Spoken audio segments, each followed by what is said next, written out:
James Lennis, I have Mercer Malbec from Horse Heaven Hills. Stay tuned for this review.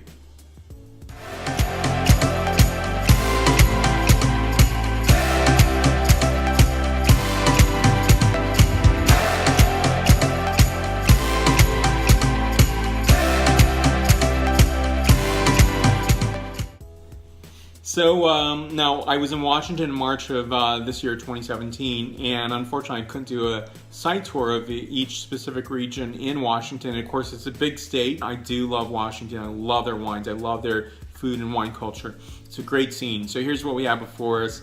Now this is Mercer. This is Horse Heaven Hills Malbec 2014 vintage, a 14.8% ABV. Back label for you to look at here. Now this is coming from Horse Heaven Hills. And if you look on a map, I'll put a map right here.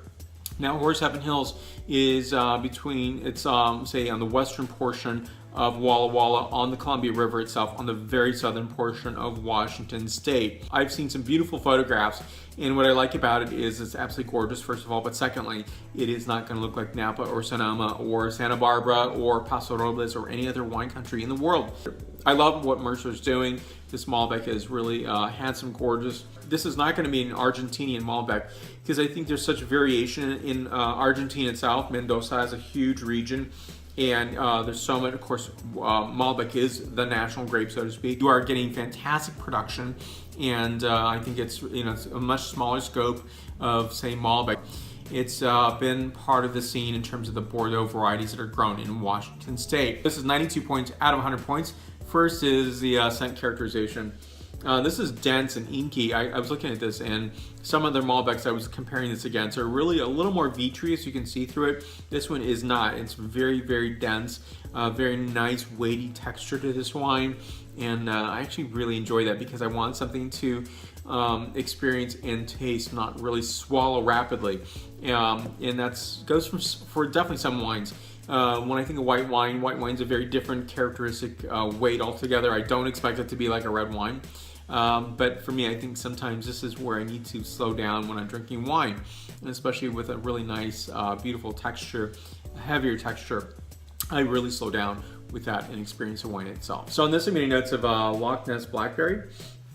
That seems really esoteric, right? But ultimately, it's a very, very spicy, earthy blackberry. I think it's really fantastic. Additional notes on this are red rose petal, raspberry, bit of pepper notes, black pepper notes, leather, moist earth, and juniper wood. Nice. And next, the flavor characterization. Notes on this are red and black bramble, a bit of black pepper notes, clove, bay leaf, and a bit of thyme and cardamom notes. Fantastic wine, 92 points out of 100 points. Please, let's stay connected. I'm on a variety of social media such as Facebook, Twitter, LinkedIn, Instagram, and many other social media. So thank you for watching. Let's stay connected. Questions and comments down below, like buttons down below, so please hit that button. So subscription button is right up here. Please hit that button if you haven't done so already. Thank you again for watching today. Stay tuned for more. And again, more information on this producer down below. Thank you again.